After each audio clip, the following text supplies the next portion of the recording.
J'ai envie de vous parler du diagnostic de l'endométriose. On m'a posé beaucoup de questions dernièrement suite à des posts Instagram et je pense que c'est important de vous décrire comment le diagnostic se passe.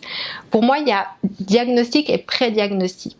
Un bon médecin, un bon gynécologue va vous faire une échographie, vous poser les bonnes questions et après se dire mince, il y a quand même des signes qui me font douter, donc je vais investiguer plus loin.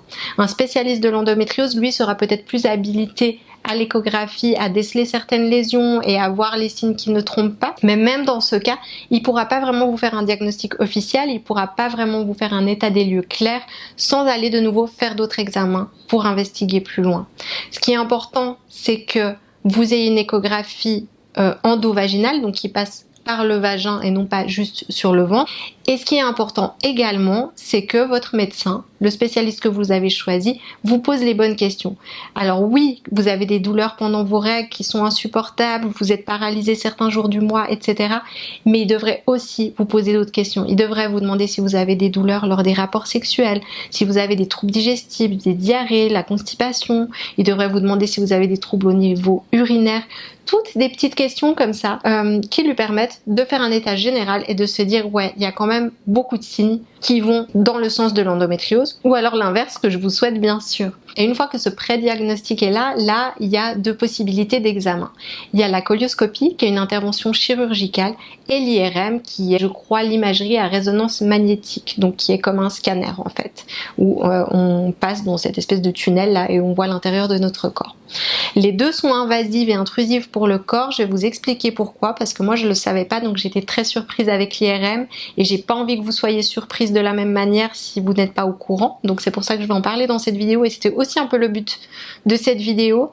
Bien sûr d'avoir des infos claires sur comment se passe un diagnostic, mais aussi d'être préparé à l'IRM si c'est le cas. Donc je vais commencer avec la première option qui est la colioscopie, qui est en général pas favorisée. En général l'IRM est plus préconisée que la colioscopie, vu que la colioscopie est une intervention chirurgicale et vraiment pas anodine.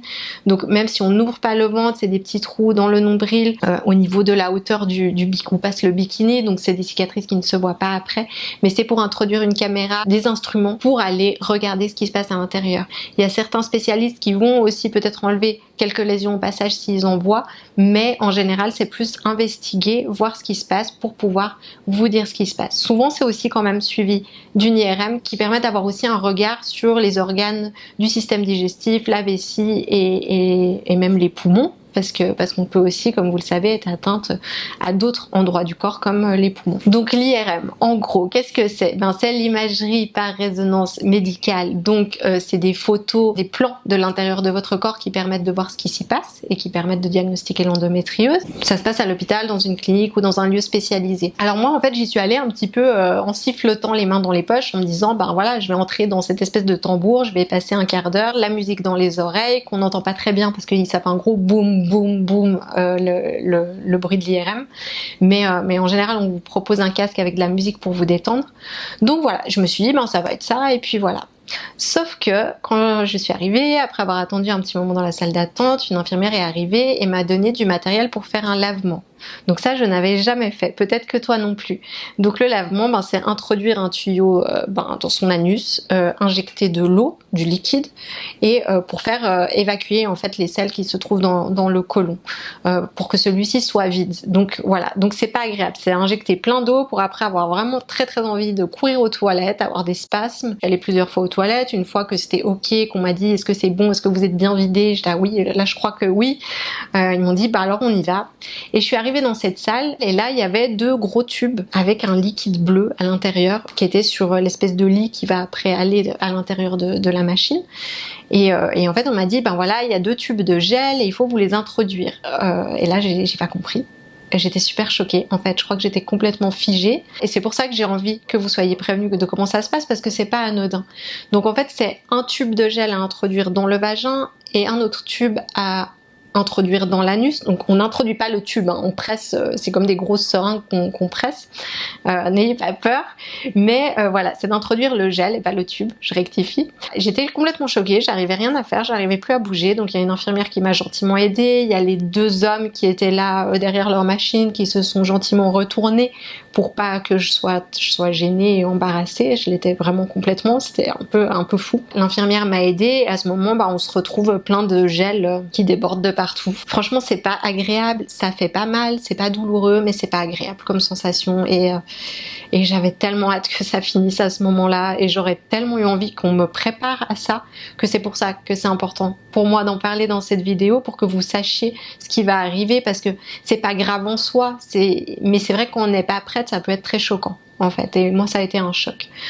Donc voilà, une fois pleine de gel, le lit avance dans cette machine qui fait un bruit de sèche-linge en fait. Puis ça dure 10 minutes, 15 minutes, je sais plus exactement, où là on ne doit pas du tout bouger, histoire que les images soient bien nettes. Et puis là on ressort, on va aux toilettes, on se rhabille.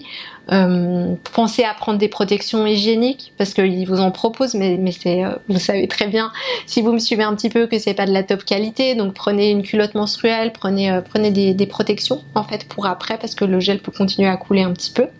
Et puis voilà, vous repartez et puis après vous aurez rendez-vous normalement avec le spécialiste qui a fait l'IRM pour qu'il vous fasse son compte rendu. Donc vous savez tout ou presque sur la manière dont se passe le diagnostic, sur ces examens. N'hésitez pas si vous avez des questions, si vous avez envie de partager vos témoignages sur le groupe Facebook ici. Je pense que c'est important d'en parler, c'est important que les femmes soient au courant de comment se passe le diagnostic, comment il peut être fiable, comment on peut être sûr, mais aussi de comment se passent ces examens qui sont vraiment pas anodins pour le corps. Et c'est vraiment important de pouvoir être prête sans être surprise comme je l'ai été, comme j'imagine énormément de femmes l'ont été. Donc c'était aussi le but de mon message aujourd'hui. J'espère que ces informations vous ont été utiles. Vous pouvez mettre un petit like si vous avez aimé, si ça vous a été utile. Comme je vous l'ai dit, n'hésitez pas à partager. Et je reviens bien sûr bientôt vers vous avec d'autres infos. Je vous embrasse fort.